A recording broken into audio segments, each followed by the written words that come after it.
Hello, I'm Martin Mercer. And I'm James Mastriani. You've never heard of us. We're two Brits who grew up in North London and have had varying success in the film and television industry. In our ever-advancing age, we find ourselves on the wrong side of Hollywood. In our series of podcasts, we'll share our experiences of what it's like being a British bloke living and working, or not, in the biz. We'll discuss everything from fish and chips to things that wind us up. So stay with us. It's all uphill from here.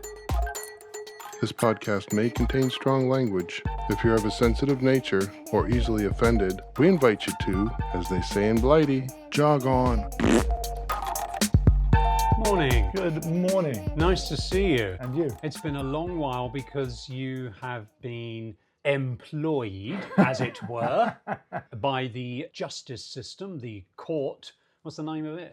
The LA Superior Court, is it? Or LA County Court? LA County Court. I'm asking you, mate. You've been there for the Stanley 5 Mosque weeks. Court, downtown Los Angeles. Right. So basically, because you're a citizen, you had the joy of being called up for jury service. And at first you were reticent, as we all are, and you didn't really want to do it and everything. But then you fell into this sort of, what's the word? This, oh, Christ. Hellhole. No, what? This routine. Yeah. Thank you. Yeah, routine. There you God of speech has finally arrived. You fell into this lovely routine. Monty would take you to the train station. I also noticed you dressed better. Not that you don't dress well at all, but I noticed the shirts. There was a crease on there. The button caught the light. It was like, ding. I was like, aye, old James is really taking I was to wearing this. my Cubavera shirts from a long time ago just because I didn't have any nice dress shirts, so I was wearing them. They're very casual, very Cuban style. But yeah, just something. You look sharp, mate. Thanks very much. Yeah, you look very sharp. Didn't wear a suit though. No, well, that would have been taking it too far. You would have been taking a briefcase and shoving the prosecutor I thought aside. about that. Said, oi! But no, so you took to this, and I was thinking about it as I do. I saw you on the Ring camera toodling off, and I was like, Did spy much? no, what else am I going to do with my day? Oh. And I kind of thought, there he goes, and yeah, there's this routine, and it's nice. He's on the train, he's chit-chatting to people, and I know you've got lots of stories to tell about the people you met, James. A few. And then you went to the courthouse, and you got so comfortable, you were even taking our other podcasts and editing it That's there. right, that's right. So, you know, it's really interesting. It kind of made me think we do need this kind of routine.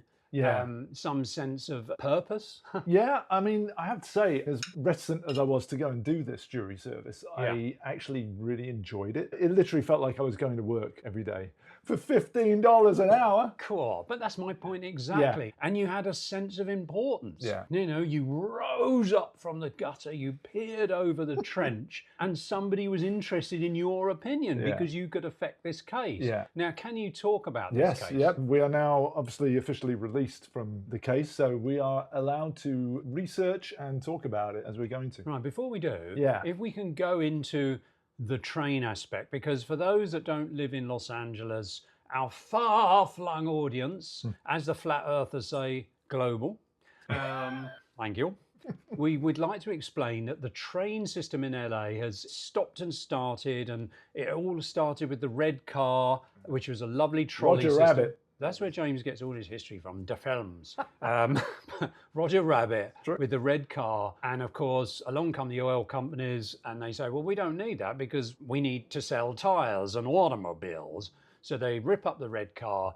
And when you go in LA, you see these lovely wide boulevards. And that was because the red car used to go down them. That's right. Yeah. So anyways, over the years, if you remember seeing Speed, towards the end, they were trundling through all this kind of underground works. And that was because they were building the Hollywood. They were building the red line from North Hollywood down to Union Station downtown. Right. So it's been a very slow process. And us Blightiites, used to the tube. Blightites. Us Blight.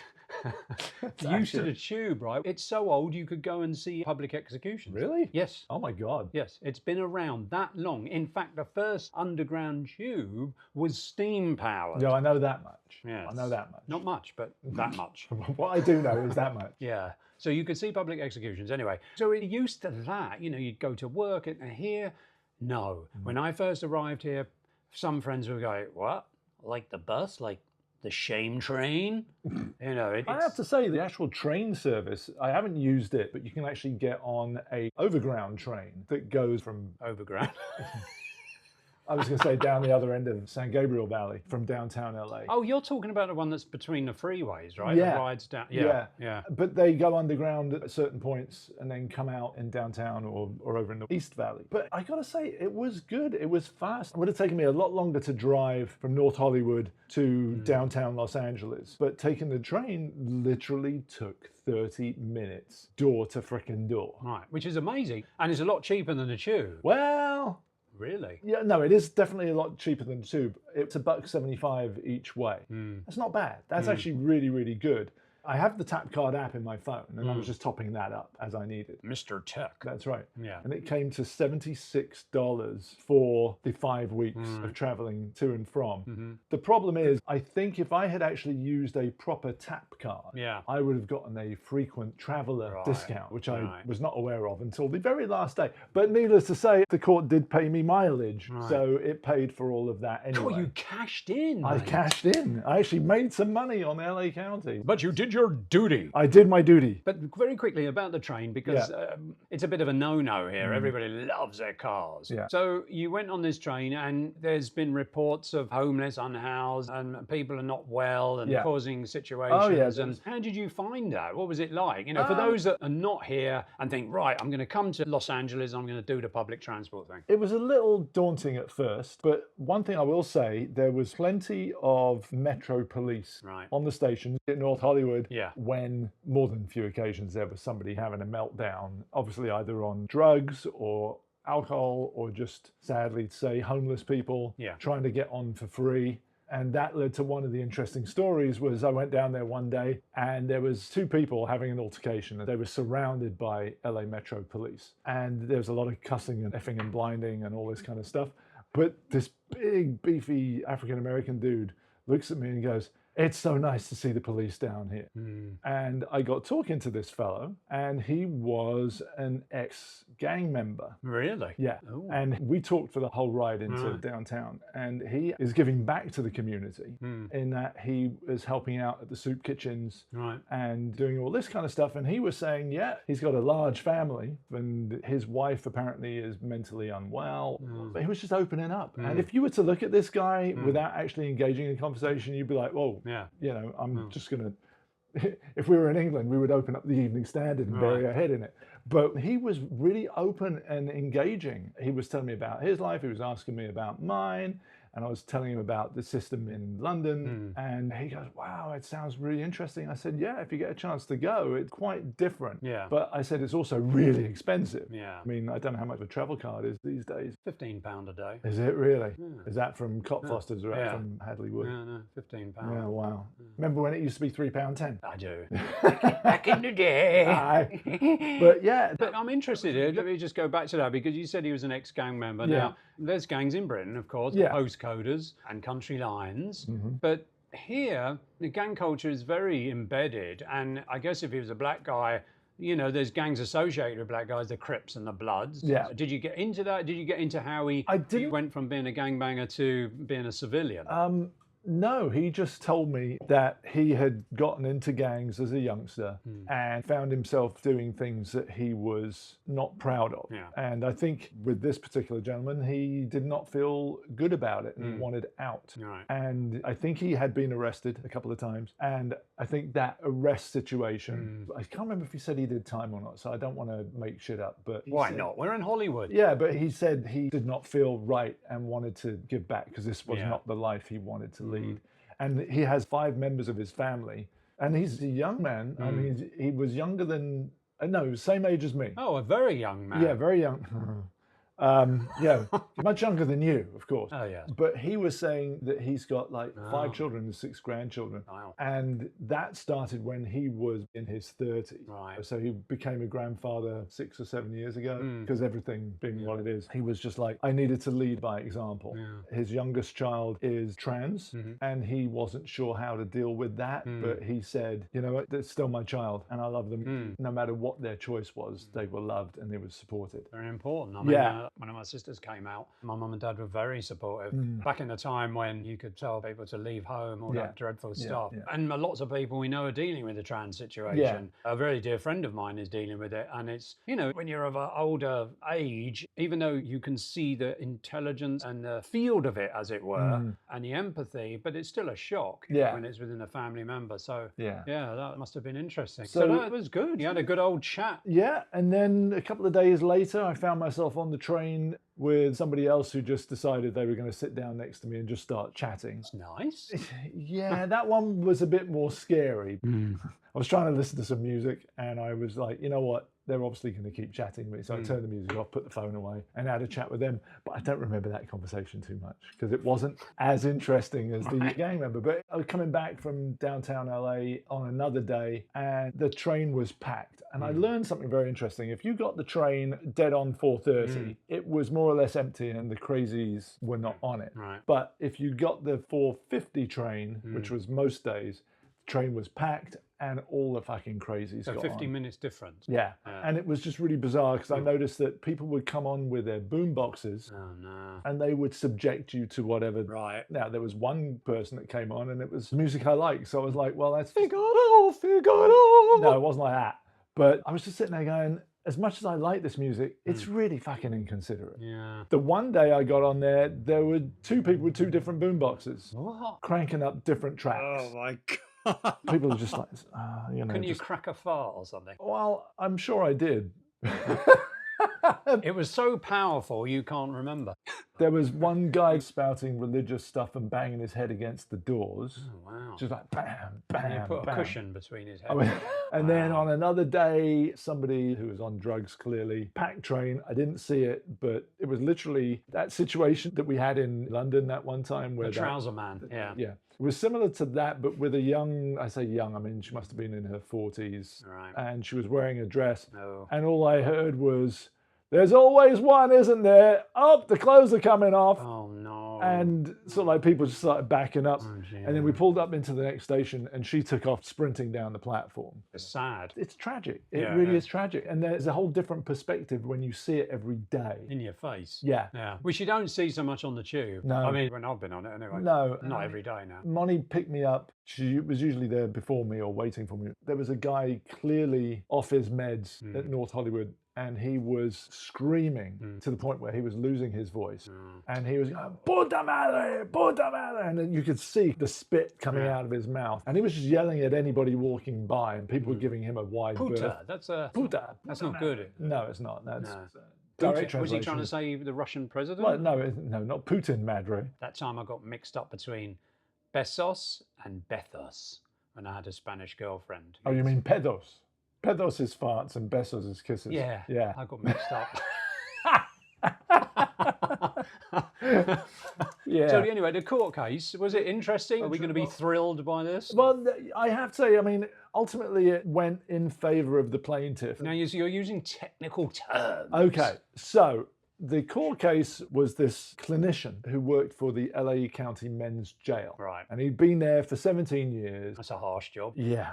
You know. You know, Twin Towers downtown near Union Station. Yep. And he was given a competent rating every year for 17 years. Yeah. And the defense, which was the County of Los Angeles, was saying, well, he was competent. He wasn't brilliant. Now, I was talking to somebody else about this afterwards. She had said, I work for LA County. Nobody ever gets anything better than a competent rating. Right. Oh my Because if you are, then they're expecting you to go higher up the ladder. God. Right. And this person was trying to go higher up the ladder and kept getting overlooked. Now, he was from India and he What's that was got to do a with it? psychiatric clinician for the LA County.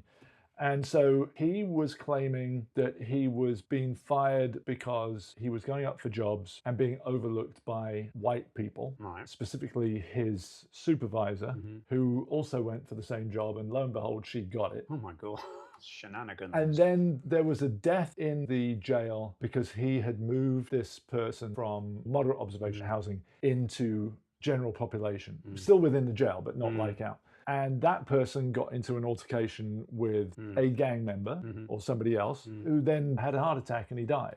Hold on, who had the heart attack? The patient that he moved from moderate observation housing into general population. Basically, shit fucking scared and died. Yeah. Now, the way it was presented during the court case was you want to be careful moving people into general population, especially if they are suicidal or whatever, because they're usually on medications to help them. And when you go into general population, because gang members, not that this person that he had the altercation with was a gang member. So why do you mention it? Sorry. The reason I mention it is because people who are in general population will usually go after the people who have mental problems and steal their drugs from them. Right, I see. And so this person got into an altercation, had a heart attack, and he died. The rumor went round that the guy committed suicide, and then they tried to pin that on this guy. So the LA plaintiff. County tried to pin this death of this inmate on him because they felt that he shouldn't have been moved into the general population due to his mental illness and drugs he had on him and so on. And Exactly. So, right. So what ended up happening was they took him off clinical duties in 2017 and gave him a desk job. Right. We're talking about someone that has a degree or a doctorate now doing desk duties as opposed to actually helping patients. Right. And then he was whistleblowing. Well, I think that's quite important. You Well, told me about it. Oh, he told me about it already before he was cleared. Oh, I'm sorry. But you did tell me that he was... You told me just now, James. That's right. That he was a whistleblower. He was and a I think that's whistleblower. very important. So over his 17 years, he had seen people cheating on their time cards. Right. How'd they do that? Well, and this is where it got fuzzy and you were kind of going with the LA County, because you check into the LA County men's jail and there is a sign-in sheet, and he had witnessed people signing in and then leaving again, right? God. Right. And going somewhere else. Right. And they said, well, how do you know they went somewhere else? He said, well, when I went to page them, they wouldn't show up. So then I had to do their job for them. He was then claiming that the person that got his job over him, his supervisor, was also sleeping in her car. So there's an 800 number that you can call. And he called that 800 number. Right. And over the course of the trial, which went on for 5 weeks, it became apparent that the investigator, investigating the case, he went and told the people he was grassing up, by the way, this guy is reporting you for this. Right. This other person is reporting you for this. And so these people who happen to be his supervisors and supervisors of the supervisor are like, okay, well... Is that what you heard or what? This all came out over the course of this thing. I mean, it was a while back now, so I'm trying to put it all together. It was last week. It was two... It was actually 3 weeks ago before we started deliberating. Surprised you lasted 5 weeks, mate. Dude, This chap over here hasn't got a clue. Clear off. Yeah, exactly. You're excused. This is me at court. Yeah. And then what was great, we had these notebooks, and I'm writing. You kept a notebook. Oh, you had to. I had to. I couldn't read. Well, they check it. Let's see yours. Blank. No, you can do it so when you go into deliberations, you can refer to your notes. Have you Oh my God. Have you seen my writing? It's fucking dreadful. It was really bad. And there was one point, Martin, where I'm writing notes in the afternoon and I'm so tired, because what happens is when you go through, so I think we had 13 or 15 witnesses testifying, they get asked the same questions over and over from both parties. So after the first couple of witnesses, all that happens is you get different answers depending on who's answering. And I'm sitting there and I'm writing these notes and I'm literally going... And I noticed that my handwriting literally trailed off down the... Oh, mate. Fantastic. It was awful. But you're all sat there, aren't you? No, you're all sat there in the jury box, but you can't discuss it until the judge sends you in for deliberations. Yeah, makes sense. And of course, I'm in the front row. And what was really bad was that the witness stand is right there and the judge is right behind. So you're right in there. Yeah. Wow. So if the witness is answering questions and the judge is literally right behind over here and I'm in direct line of sight and I'm sitting there fighting it and I'm trying to be more in the moment by looking at the person who's asking the question and looking back at them. You're like a cheesy extra. Oh my God, yeah, it was, seriously, it was like watching tennis and then trying to write notes at the same time. That was really hard. But ultimately, the trial ends, everybody gives their final arguments, and the judge instructs us on what to deliberate on and what not to deliberate on. And we get sent into the jury room. It's Monday afternoon, and there's a couple of people in there. It's like, well, I need to get back to work, so let's just side with the county. I'm like, no. Really? That was their response? Yeah, the judge gave us this document, the questions that we have to deliberate on. Let's have a And look. there's 18 questions. Hang on. So the magic of television. Oh, look, it's all scratched out. Because what was happening is we would do a general vote. Who's for the Right. county, who's for the plaintiff? So the plaintiff was the guy who was wrongly fired, Okay, Mr. Dr. Raju. Dr. Raji. And then the Send me county off is- to sleep the in a county is the defendant. Who won? Cut to the chase. The plaintiff won, Right. but Oh, look at you coming up with some money here. Yeah. Hold on. Past economic loss, 467,000. no, you see, this is where we all disagreed on. Hey? They had I should have been a doctor. an economist, Right. and he came in and he's completely independent. He was British. No, I would have. Well, absolutely. He was correct, whatever he said. Yeah, exactly. He was for the plaintiff, which is Dr. Raju. And he was saying he's 62 when he got fired. And if he'd worked to 70, Yeah. he would have gotten this much money had he still been employed. Right. And he would have earned this much money in future earnings of his pension and all this Right. kind of stuff. And then he was doing other calculations for the mental health Yeah. and what it would cost for all of his mental care and all this kind of stuff because he got fired at 62 years old. This was where it got really interesting. And I kind of argued, well, you know, most people retire at 65 now anyway. And then there were like 3 people in there. It was like, I'm 65 and I plan on working till I drop. The American dream. You know, and you sit there and go, well, yeah, okay. So there was about 4 of us that were siding with him. Right. And this economist said, I calculate out that he would be getting about $1.3 million. And the problem is a lot of people were like, well, he's a shady clinician. He didn't do his job. He was grassing up other people. He shouldn't have been doing this. The county is correct in their estimation. He shouldn't get a penny. So a lot of the deliberations were about whether or not the county knew that he was doing stuff, Right. whether or not they made it clear to him, and they didn't. So we ended up deliberating on how much money he should get. And a lot of us thought he should get the 1.3, and the majority of them said, well, no, he doesn't deserve that. And it all came down to how much he would earn a year and how much he would have gotten if he'd stayed there, Right. and this, that, and the other. So I think ultimately he got just under 600,000. Right, so he got 600,000. His lawyer fees, Yeah. who pays for that? Right. And then, if I may, you've got LA County, which has lost. So there's the cost of their lawyer fees. So, ladies and gentlemen, when you look around the city and you go, oh, why is it crumbling and looks like it's in some sort of science fiction apocalyptic TV show? It's because LA County keeps fucking paying out for trip and fall on its dreadful streets and pavements. And it does this all the time. It's so annoying. Yes and no. I mean, here was the... Not that he wasn't right. By the way, I'm glad they sided with the plaintiff. Yeah, ultimately we all decided that he should get something, but it wasn't... Up to much. Yeah. And the thing is that the judge had instructed that we can't factor in lawyer Yeah, fees and court costs and all that kind of stuff. So I'm sitting there going, well, you know, lawyers are going to take the majority of that. Yeah. When I spoke to the plaintiff lawyer, Alan Falahy, afterwards, he said, thank you for clearing Dr. Raju's name. And I said, I wanted him to have more money. I said there were about 4 of us in there that wanted him to have the full gamut, because clearly what has come out of this is LA County, to me, as being kind of shady in the sense that they have a policy, Surprise, surprise. Kelsey, of how to do things in the men's jail, but they don't follow up on that. The plaintiff had said his best defense are the cameras throughout men's jail. Yeah, yeah. Have they got that footage? No. Why? Because the sheriff's department, who runs LA County Men's Jail, destroy all that evidence after 3 years. Ah, it's the Epstein factor. Right. So then what happens is you go, well, okay, if he's been under investigation since 2015 and they know that, surely they would have that footage. They would have downloaded that off their site and built up a case. Yeah. But clearly LA County didn't see anything wrong or didn't see all these bad behavioral things that he's been accused of. And I'm saying, look, he is an older generational, and this was good because there was an Indian man on the jury. And I said, look, forgive me, I don't want to sound like the white guy. I know Indian people, both in England and over here, There's some of my best friends, he that said. have very old-fashioned views on how things are said. And if you're not familiar with it, you will take offense at anything that could be said. I don't doubt for a second Dr. Raju rubbed people up the wrong way because people didn't get him.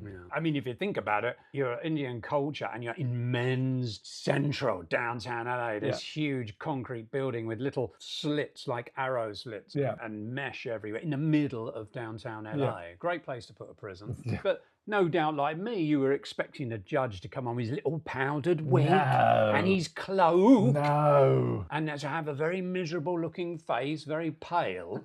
And, you know, in American TV shows, and of course we're going to discuss that because it is coming up to our Dunk, dunk, dunk, dunk love. So, now we're in Dunk Love, but the thing is what is... Hold on. The fucking coffee's cold, mate. There's some more in there. Top it up. Anyway. What did you bring for us today? So, now what I brought... Because it's Rosh Hashanah. Well, Rosh Hashanah Shana Tova. Shana Tova. Shana Tova. Oh my God, he's not even of the faith, and he knows it better than me. Oi. Hey. Now, I didn't go to the shops, but you did. But my lovely wife, Sal, created this majestic honey cake, which is what you have in Jewish New Year. Yeah. And then she's provided apple with it as well, because apparently there's honey and apple and it represents the sweetness of the new year and everything. Right. Now, we don't practice here, but we just thought it would be quite fun to make a bit of apple cake. This podcast happened to fall on Jewish New Year, so we thought, why not? Well, I told you to turn it off. But I did turn it off. Yeah, well, we're not talking to you, mate. Go away. All right, I'm going to tuck into this. Right. Now, try Sally's honey cake. Let's get your vowels and your consonants ready. Oh, that's really nice. Nice. I mean, nice, like that's what you said. Yeah. Hold on. No. Over to me. Oh yeah. Very light sponge. Yeah. I feel it could be a bit sweeter. No. No? No. You're criticising my wife's cooking. Not. Oh my God, you're done. Criticising Sal's cooking because you've got a sweet American tooth. Now that is perfect sweetness. There's a slight tang of honey to it. No, I like the honey. It doesn't override you with all the fakery that you're used to buying at Bonds and Ralph's. Sorry, I really like it. I really like it. Oh, wow. Your husband, and there's a hint of apple in there. I was going to say, your husband always throws me under the bus. No, whether it's his mum He throws himself. He takes his collar like this. There's the bus, he says. Don't ruffle your mic. I'll kill you. You've ruffled my wife, mate, by saying that. Mind you, I did have the end That's of it. lovely, isn't it? It was very nice. It's so light and fluffy, not too sweet. I took myself a large slice. Yeah. I've already squared off the small slice. That's lovely. Now you, in keeping with the same festivities, decided to bring Christmas cake. I'm like, when you said it, I'm like, Christmas cake. Oh, well, that's interesting. I was in World Market and they had some Christmas cake. Because last time I went into World Market, shortly before Christmas, I only had 2 of them left. So I'm like, well, I'm going to get one now anyway. But that was last year. Yeah, I know. That's why when I was in there the other day, I'm like, oh, I got Christmas cake, so I'm buying some. But it was Simon that had posted Hanukkah falls on Christmas this year. What, the same day? Yeah. 25th? Yeah. So I was like, well, Hanukkah, Christmas cake, World Market. Why not? And considering it's not Christmas or Hanukkah at all, why not purchase it? Makes perfect sense. Cheers. Now, the thing is, when you told me that the other day, I said, okay, I'm going to get my pudding out. Now, you picked yourself up the floor after I said that. And the thing is 2.5 years ago, when I was back in Blighty, I brought a Christmas pudding from Marks and Spencer. Marks and Spencer's is a grocery store in the UK. And it's kind of high end. Yeah. You get some really good foods there and stuff like that. They're renowned for their Christmas pudding. So I got this Christmas pudding and invariably I forgot to open it. But I kept it for 2.5 years thinking, you know what, Christmas pudding, the older it is, the better it is. Allegedly. It's a bit like wedding cake. Right. Because there's alcohol in it. Yeah. So I said, oh, Sal, I was opening up all the cupboards looking for, have you seen a Christmas pudding? Yeah, I threw it out the other day. I was like, what? Literally yesterday, she threw it out. Anyway. So should we give your shop-brought Christmas cake? Yeah. Now, does this come from England or is it? I don't know. I think it's, I don't know. You didn't look at the packet? No, the packet's over there if you want to have a look. It's called Bert's, and they do fruitcake as well. I love reading these descriptions. Bert's. The bakers, just in case you weren't sure, they are bakers. They're not machinists or they don't make cars. Delectably merry and rich. Iced fruit cake from our family to your family since 1914, James, which for Americans is quite old. It's made in Wales, mate. Well, that's lovely. Oh, that's lovely, eh? Bloody hell, that's a marvellous thing. Oh, sorry. I turned the key. Oh, it's Welsh. Okay, let's give it a go. All right. I'm going to do this one. Oh, it's got proper icing. Yeah. Look, American friends. And there's also marzipan. There's marzipan, and it's got proper icing. It's not like this fluffy stuff you get here. It's like whipped cream. So here we go. Now, it's quite moist. I like that. I like a bit of moist. Lip smacking. You can hear my lips smacking like a baby's bottom. Wait, what? It's very good. It's quite rich, but without being off-putting. And they don't have that horrible orange peel, which I can't stand. A lot of Christmas cakes have orange peel. Oh. You know the little orange? You don't like it? No. Oh, you mean the zest? Zest. Yeah. Yeah, but it's orange, isn't it? It's tiny cut up orange. I can taste it. And I get it between my teeth and it chokes on my esophagus. Anyway. And I got a cherry in there. Not as good as Mum's, of course. No. But that is quite nice. It's a lot sweeter than sours, isn't it? That's what you're used to, you see. Yeah. My bad-toothed friend. Yeah. So when we do the dunk, we usually talk about movies and that. Now, I thought we'd do films with a Law and Order theme to them. Well, So, I had a list here. Oh my God, mate, it's so sweet. My teeth are vibrating. Oh yeah, I think I've got a hole. Oh no, that's not good. No. Time for the dentist for you. Well, I've been recently, but I can feel the sugars. It's going is it right zinging? into the root and just going. No, don't do that. I'm going to overwhelm it with sweetness. It might numb it. There's more coffee there if you want. Thank you. So anyway, first off for me, on Netflix a few months ago, we saw this advert for this thing called Presumed Innocent. Yes. Jake Gyllenhaal. Is that how you say his name? Gyllenhaal? Is it Gyllenhaal or Gyllenhaal? Gyllenhaal. Gyllenhaal, yeah.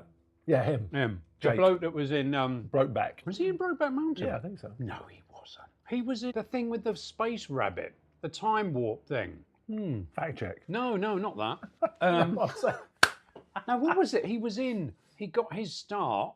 Donnie Darko. Oh, yeah. Directed by, was it Chris? No. Anyway, Donnie Darko, which the producer's cut, actually, was excellent. The one they released. Then they did a director's cut. It wasn't quite so hot. I have worked for that director, actually. But you can't remember his name? No. Southland Tales. Yeah, him. Yeah, he was very nice. Very nice. Okay. The funny thing is, when I went to the interview, he was like, "Oh yeah, I want to look like Stanley Kubrick. Have you seen any Stanley Kubrick films?" I'm like, "Mate, first of all, I'm thousands of years older than you, and secondly, yes, I love Stanley Kubrick.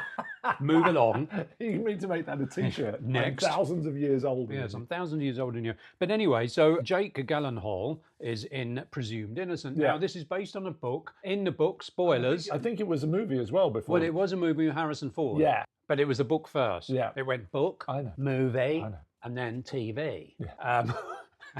Anyway, we kind of sat with it, and it was quite good. It was meant to be in Chicago. They did this thing where it was shot in Chicago lens filter. Grey, steel. Right. And again, it was that thing, oh, fucking hell, really? It's just the same colour. Anyway, it was well acted. Yeah. Did you watch all of it? We sat through all of it, and the ending... In the book, this won't spoil it, it's the wife that murdered this woman. Okay. In the TV show, they were like, oh, no, it's not going to be the wife. We're going to pretend and lead you to think it might be the wife towards the end, but it's actually... But honestly, after a while, it was quite evident. It was good, it was enjoyable, but they did have a lot of courtroom stuff. And I always find the courtroom stuff fascinating with the toing fro and the plaintiff and the objection. Defendant. All rise and sustained, you know. Objection. Yeah. I love all that stuff. Move to strike. Right. Yeah. I didn't know they did baseball and that. Yeah. So that was the thing I saw. One more thing I wanted to talk about before moving on to you. Sorry, it's all me. Yeah. Was Better Call Saul. Now, yes. Now, first of all, hands up. I think me and Sal are the only people on the planet who haven't seen Breaking Bad. I haven't seen it either. Oh, well done. So we haven't seen that. Fortunately for this, it actually takes place before. Although it was shot after. Yes. Right. Yeah. So now, because my schedule's wide open these days due to the insane state of the film and TV industry, so I was like, oh, what about this Better Call Saul? And I was like, yeah, okay, well, let's give it a go. And it starts in black and white, and we were like, I love black and white, but I was like, but we stuck with it, and now we are hooked. You're addicted. We're on season 4 out of 6 seasons. Okay. All right. Episode 3, and it is so well done. And you know the fascinating thing about it? It hardly shows any violence so far. Violence is shown, it's very off the cuff, and it's not glorified. And there's not much action. The acting and directing is incredible. Yeah, I hear it's really good. The framing, James, the way they use high-angle long shots to create a sense of unease, and the acting. And I look down my note, Bob Odenkirk. Yeah, he's just got this face, Yeah. and it's just fabulous. And then Jonathan Banks is the character Mike Ehrmantraut. Okay. Yeah, and he's kind of got this Rocky Stallone kind of old. His eyes look like they're cut out of orange peels. And what's beautiful about it, it starts off and you just think, oh, he's the guy in the ticket box, Right. you know, when he parks his car. And then suddenly this character, it's not just a guy, he's a human being with all this life. Right. Obviously like real life. Now, Yeah. I haven't mentioned the female characters, and I don't even know their names, but they are fantastic. Okay. Bit sexist on me, apologies. But it's such a great show. And there's a lot of courtroom stuff in there, and there's a lot of lawyerism. Because he's a lawyer, right? He is a lawyer. Yeah, The thing is, his brother is a lawyer and he studied at Yale or wherever, and he belongs to a big firm. And he kind of did a correspondence course type of thing. And so it looked down upon, but he's very bright and very clever. And trouble is, he's got a criminal mind. And talking about courts and criminality, it's quite fascinating because they're saying, are you born bad? Right. And this character, there's a lot of times I find myself thinking, well, he's an arsehole. He's horrible. Why are you doing that? Why are you creating this? And it just really makes you question criminality and what is good and evil and all that stuff. Anyway, so Better Call Saul is incredible. The other one is okay, but there you go. Now, I notice on your list you've got an Inspector Calls, Yes. BBC. Yes. Now, is that the one from 2016? That's with David Thewlis. Yes. Now, I read the play at school Right. back at Southgate, Right, yeah. and I loved it then. Right. By J.B. Priestley. Yes. Thank you. And then there'd been a couple of versions which I didn't see, and then one came out a couple of years back, and I watched it with Molly, and it was brilliant. It was that. I think it was that It one. was that because you told me to watch it. Yes, then that's the one. Yeah. It was superb. It's excellent. Yeah. And Thewlis is absolutely fantastic. Yeah. I love him anyway. When I saw him naked, in Naked, sorry. Oh, okay. Slip of the tongue. Sure. But that was the first time I became aware of him. Right. Have you ever seen Naked? No, I haven't. It's fantastic. Okay. It's a long time ago. It's Rage, and it's just being in London. And all I remember from it is his acting. Right. And of course, in Potter, he's fantastic, Yeah. and all the other shit Yeah. he's done. So, yeah, I love the Yeah, Inspector Calls. it's a great play as well. Yeah. And speaking of plays, Yes. that started out as a book, then a play, and then a film, which has been redone a number of times, is 12 Angry Men. Sidney Lumet. Sidney Lumet, even. Oh, beg your pardon. I don't speak French, sorry. Interesting side note about that is Guy had directed Who is Guy James? To remind our fabulous audience. my brother, Right. Guy Masterson. And he's a director of plays and shows. The Shark is Broken being one of them. That's right. He directed 12 Angry Men for the stage at Edinburgh Oh, right. a long time ago. And Yeah. he took all of Britain's top comedians Right. and put them in this show. And then he did it again in Australia and New Zealand, I think. Right. Unfortunately, I didn't get to see it, but I hear it was absolutely fantastic. But that film, the 1957 film, is superb. It is. It is superb. And I had read somewhere, because I have Sidney Lumet's book over there. Ah, now there's a thing he mentions about that. Are we on the same page? Tell me what it is. Come on. In that book, what is it, Making Movies or Framing the Shot or whatever it's called? The blue one? I can't remember, but I'll have a look over it. It's over there. Get it. Quick. Can your legs carry you? I'm better. I'm faster than you. Where is it? It's somewhere in there. It could be behind the Funkoverse. Oh, which one? Yeah, Oh, here we go. Making Movies. Right. Sidney Lumet. Right. So he was talking about how to create a sense of claustrophobia as Yes. the film went on. Yes. He was choosing different lenses Yes. to create this feeling of pressure. Yeah. And the thing that got me was in one of the last scenes, they had to take the wall of the set out and put the camera outside of the soundstage because the lens was so long to Really? create this depth Oh, of field. Okay. So now a long lens, for our audience that don't know, is a lens that compresses the focal length and field of view. So, Depth of field. yeah, Field of view, depth of field. I think you were trying to say. we're saying the same thing. So if you were to see me, you're seeing me now in all my ragged beauty, but behind me you can still see the background. Now on a long lens, that background becomes out of focus and I become bigger and more prominent. But back in those days, the lens technology wasn't as it is now. Right. But also, may I mention, the one thing I remember from that book, everything else, no clue. The one thing I mentioned is what you were saying, that he created this tension by very tight framing. And the last shot as they leave the courthouse is the only wide in the film. It's a high angle wide looking down. And he said he did that to release the audience. Yeah. That's filmmaking. Yes, absolutely. That's directing. He released the fucking audience from that courtroom. Yeah. I think that's awesome. I've got these new hearing aids and I'm making them ring. Anyway, Yeah, awesome. That was really good. Yeah. So, and the thing is, the entire time I was on jury duty, I wanted to see that, and it had Oh. been pulled from everything, and I was like, damn it. And did you get your release at the end? No, Was there a wide angle for you, James? Yes, for me, yes. It was a little bittersweet because I wanted the. Well, you like being employed, as it were. Yeah. So I wanted also to talk to you. I know this is not jury related, but I have watched a couple of new things. No, please do. We're all about film here, James. Yeah. So I watched the Uzumaki. Oh, is that based on the Japanese comic guy, isn't it? Yes. Does all these weird, horrible things. Yeah, and that's on HBO Max. Yep. Dave McDermott had given me the original Japanese film based on the manga. It's a horror movie, basically. Yeah, it's a horror movie. Is it to do with the spiral mythology? Yes. Okay. And I remember watching it and I just thought, this is really, really weird. I did not like it. Why didn't you like it? It just didn't sit right with me back then. Right. I've watched this first episode that's on HBO Max. I've watched it twice now. Right. There's a few problems with it because even though it's IG Entertainment for Adult Swim, That sounds rude. no, it's just the adult animation arm of HBO. Oh. And the artwork is fabulous. The aesthetic of the whole thing. It's all black and white. It's all sketch drawings and stuff like that. Oh, it's not live action? No. Oh. It's all anime. Oh. In that aspect, it is superb. Right. Some really striking imagery. in it. Yeah, he's known for that. I mean, amazing stuff. But it suffers from one of those things where they've literally just taken the Japanese dialogue and recorded it in English. Right. And so it's not that it doesn't translate, it's just awkward phrasing. And you're like, why would they do that? One of the things we would always do when we Going back to your job. was our writers were given a translation and they would rewrite for Western audiences more how we would say things. Yeah. But this looks like a direct translation. Right. And it doesn't quite work in that aspect, but visually it is stunning. Okay. And there's some really creepy stuff in there. Oh, excellent. I like creepy. The next thing that I watched and nearly binged the entire 8 episodes last night, I've got 3 to go, is Terminator Zero. What's that? Which is Skydance in association with IG Entertainment. It's on Netflix. It's an anime series based on Terminator. It takes place in 2022 and the future. Yeah. It's a bit more violent than the movie, Right, but it's animation. but it's anime. And it's got some really cool stuff. Does it grow? Does it move beyond what Yeah. Cameron did?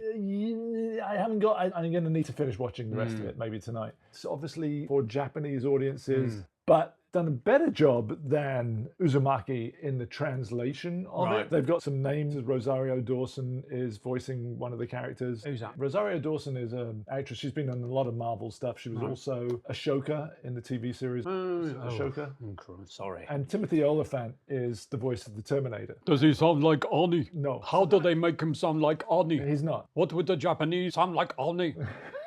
Anyway, it's an sorry. interesting take. It's about another AI that this person is trying to get online to counter. He's had nightmares about. I have nightmares about AI, James. Yeah, I know you do. Judgment Day. He's having Judgment nightmares Day, about yeah. Judgment Day. And Yeah. so he's developed this other AI to counter Judgment Day. Right. And of course, they send a Terminator back from the future, and then somebody else comes back to the future to counter the Terminator, blah, blah, blah. It's an interesting premise. I'm not sure how it's going to end because I haven't seen it. So I like the content. I love the Terminator franchise. Oh, I love 1 and 2. Well, 1 and 2 The specifically. rest of them are honestly quite dreadful, Yeah. quite frankly. Sorry. And the one that I really did like was Sarah Connor Chronicles. Yeah. No, I've not seen Sarah those. Connor only lasted 2 seasons, but Right. that was superb. Yeah. It was superb, and NBC fucking cancelled it. And I'm like, come on, you guys. And it was just getting good when they cancelled it. It's a shame. No, I haven't seen it, but they did seem to take it in a direction a bit fresh, a Yes. little bit more interesting. And I loved it. I will get that so we can watch it. And the actress, she was in, what is Yes, it? the film you did. She was the actress that was in 300 Part 2. Oh, what's her name? Yes, that one. Right. And she was in Game of Thrones as well. So- Right, she was in James Bond, and she talks Yeah. about his perfectly formed arse. That's all I can remember. I don't remember your name, I'm sorry, but it's James Bond's perfectly formed arse. Anyway. So, oh, go on. What are you going to say? No, and also, wasn't the young lady who was in Game of Thrones as well? She played Viserys's sister. Cersei? Hey, no, not Cersei. Yeah, that was the actress. No, Cersei wasn't. No, Cersei was not the lady who played Artemisium in 300 or talked about James Bond's perfectly formed arse. That's a simple way to find out. No. And if you're correct, then I stand you an apology. Quickly, see. look it up. I'm looking Oh, up. I'm just looking up. spaz. Come on. Hold on, 300. Where are we? Cersei House. Oh, fuck. Okay. played by, oh, hold on. Tell me who it is. Lena Headey. Yes. No, she was not in 300, the sequel, mate. Look her up. No. She played Sarah Connor. Oh, okay, she might have done, but hold on. 300, Battle of Artemisium. Oh, Rise of an Empire. Thank you. Right. No, I'm not. No thanks. Starring Evergreen, mate. Oh, that's right. They all look alike, don't they? Okay. So she was also in Dread. Oh, I love Dread. We've talked about that before, how awesome that was. But yeah, Lena Headey. Headey. Yeah, she's brilliant. Yeah. And she was excellent as Cersei as well as Sarah Connor. Yeah. Anyway. All right, we're quickly moving back to my opinions. Well, I was going to tell you something. So I did watch yesterday Salem's Lot. Now, I was going to ask you about that. Yeah. That's exactly, you see, we're just like brothers, aren't we? Just like sparking off like of the each other. brother I This is never what our wanted. little wrong-siders love. Not so little, they love is our sparking. Uh-huh. Now, just a quick fill in there. My dear friend, story artist, storyboard guy, done all the big Marvel shows, Darren Dellinger, who we met years ago in Los Angeles, and he's been very sweet. I owe a lot of my career to him, I do. Anyway. Pay up. Yeah. But the thing is, Darren was main animatics artist, did some incredible animatics for that show, and he couldn't a little sequence, and he got me on board just for a couple of weeks. So I did some boards for that. Yeah. Now, when doing boards for these shows, they have to show you sometimes a scene. So I was lucky enough to see the scene that Darren did and another couple of scenes, and I was like, this is really good. The guy, Gary Duberman, he wrote It 1 and 2. Now, I loved the first movie, It. I thought it was superb. It was really well directed. I wasn't so keen on the second one. But Gary Duberman, very nice guy. This was his directorial. And I thought, wow, he's got that same feeling of It, which I love. The atmosphere and some of the way the shots were done. But that was only from the little I saw. And the boards I had to do for it were very much like, they were doing some reshoots. And so I had to just throw him some ideas. They're very rough and everything. But I haven't seen it yet. You have. How is it? Wanker! Next! I think it suffers from the fact that the original TV miniseries was a 4-hour event, I think, or a 6-hour event. And it was good. Even though I have problems with Toby Hooper's directing and pacing. Toby Hooper directed that? Yeah. Look it up. All right. I watched it with the lads yesterday. Yeah. Bates, of course, did not like it, gave it a 4 out of 10. McDermott and I kind of saw the potential in it and thinking that it was more like a 6 out of 10 because I think suffered from the fact that there was a lot of choices that were made where they were cutting things out for time that was suddenly you sit there watching it going, well, why did that happen? Without spoiling it, there was one part specifically. Spoil it, mate. In the TV movie, you've got people actually leaving Salem's Lot. Right. They're packing up and they're going. Yeah. And in this, for the fact that it's a 2-hour movie, it starts off where you see cars throughout the town at the beginning of the film. And then all of a sudden, everything's deserted. And it's like, well, what happened there? And the only thing that you get to that is when the doctor is talking to the police chief or the deputy or whatever he is. And he's like, I'm getting out of here. Right. That's the only thing you got. There were other things in there that were just, I got to tell you, I did not like the makeup of the Nosferatu. I got to be honest, there's no Tuckus lacking on this. So yeah, I was doing boards, you need to get reference, and I was sent a reference of Nosferatu makeup. Is that his name in this one? Well, Not really. Very Nosferatu looking. Yes. Now, the original makeup in the TV show with David Soul, I thought was superb. Yeah. You see photos of it now, and it's a really terrifying, scary makeup. I saw it in a photo reference they took on set. It was a large image for my use as reference, and my first impression of it was, I don't know. I have to say, I know it's in the book, but there were a lot of characters, and it was funny you said, because I didn't put 2 and 2 together, that the director was the same guy that wrote for the recent hits. And there was a lot of the kids that were in this film, I thought I was watching it. Right. I'm like, wait, are we watching it again, or is this... Well, most of King's stories, whether it be It, whether it be The Stand, Salem's Lot, they're set in Derry, Maine, aren't they? Look at Christine, a guy had zits. I remember reading that as a teenager with spots. I really felt, because, I have acne. I can like relate. Yeah, I can relate to it, tragically. But the thing is there was that mythology that makes his book so readable. Right. So, of course, you're going to see it in the movie, you know. Yeah, there was some wonderful moments where you're like, okay, that's really, really good. They nailed that. But there was a lot of set pieces that were missing the connecting tissue. Oh, interesting. Again, I haven't seen it, so I can't say, but surely a few shots of cars, even in the background, packing up and driving off when the two main characters are talking, and so on and so forth, would really help. And they had a budget for their cars, and of course it's set in the 70s or 80s. But there was also something else. In the Tobe Hooper version, there's this wonderful sense of dread when he's going into the house and the vampires are waking up, and you know you're on a freaking deadline. Ticking clock. Yeah. And in this, it all takes place in a freaking drive-in. Yes, that was one of the sequences we worked on. Yeah. And it's weird because the sun is setting, so... It was meant to be a real feeling of the sun setting. They're protected by the shadow. By the sunlight. Yeah, that's what I mean. And in the shadows of vampires. But the thing is, it's literally, you've got a situation where it's still daylight, but you've got this really obvious shadow that is creeping across the floor. And it's dark on this side, and it's bright sunlight on this side. That doesn't equate. And it just didn't have the same feeling of dread that the vampires are waking up because you are inside. Yeah, I mean, I think there must have been a feeling of wanting to expand it out of the house. Yeah. But of course, in doing so, and this was one of the sequences I was just a tiny part of trying to work out on board, that feeling of this shadow creeping and these car boots opening up. Because that's where the vampires are sleeping. Yeah. That's meant to be the, whoa, right, they're actually there, which I think is a kind of an interesting idea. Yeah. But the idea of selling that, and you watched it and you didn't think that fear. You weren't like, oh, fuck, they're in the light and the shadow's coming. Yeah. Get out of there, guys, where are you going to go? You didn't feel that at all. No, and it literally felt like there was some guy on a light just moving something in front of it to create that feeling. I'm trying to think of a movie where I've seen something like that. I mean, of course, you have the obvious Planet Crematoria, you know, in Pitch Black, but you which, see that which worked well. Which worked really well because you are on a planet close to the sun. Right. So when you're in that close proximity and the sun is rising, you're going to get that. Right. So there was a visual logic there that wasn't working. That wasn't working. And the other guys felt the same. Yeah.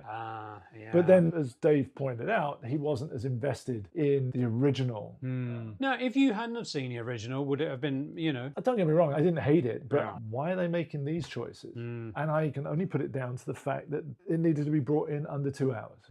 And so they was like, right, cut this, cut that, cut that. There's the basic storyline, but it's missing the connecting elements that needed to give you that feeling of dread and to give you that sense that there is this impending doom about to happen if they don't act quickly. And you're on the clock as it is with the sun coming up.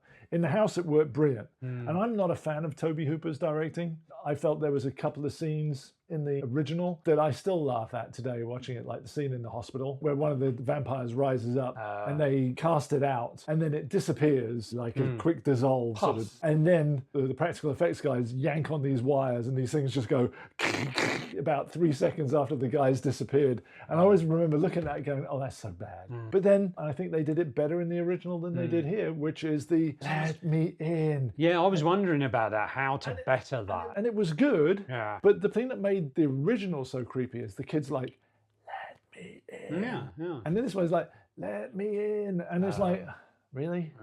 It's like, wait, his voice got pitched up a little bit. Wasn't creepy. The thing about the original with the window scene, because back then there was no CG. Right. Now, of course, you go, oh, they're on the forklift. But there is that sense of, fucking hell, that is really creepy. Yeah. They're drifting right through the window. And the smoke, it was very theatrical, but it worked. And then the other thing was you've got the kid who's being visited by the vampire, let me in.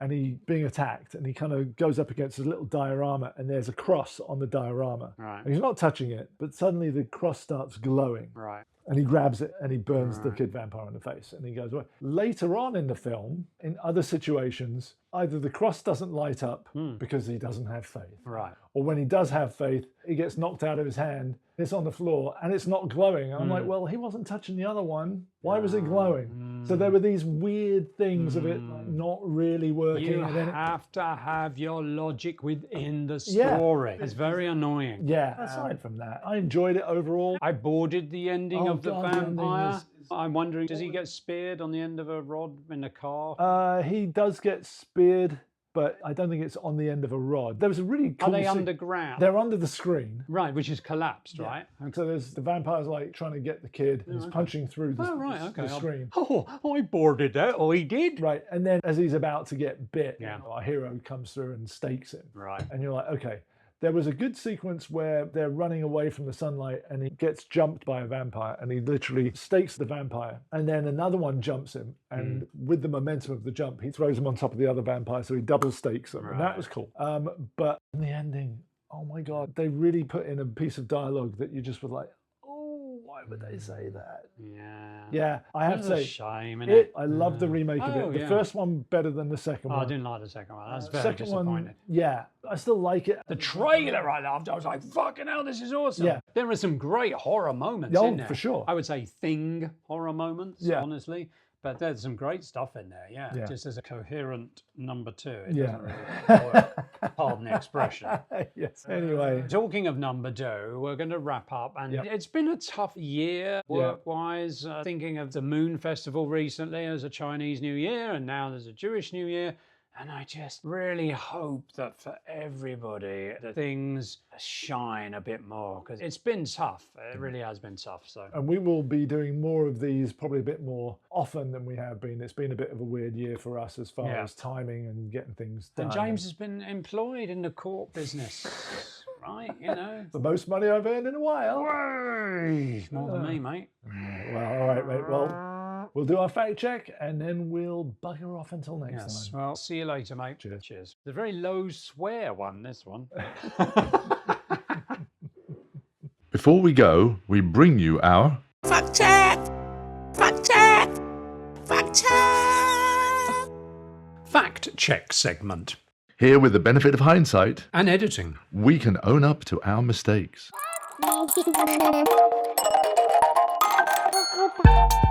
James. Yeah. Shockingly, we've only got one fact check on this one. Are you sure? Absolutely 100% shiny, spiffy, positive. I mean, I know we figured out the Lena Headey debacle. Yeah. But, so it's got to be the director of Donnie Darko and Southland Tales. Yes. Who was it? Come on. It was Richard Kelly. Very nice chap. What else he done? Next. Yeah. See you next time. Bye. Bye.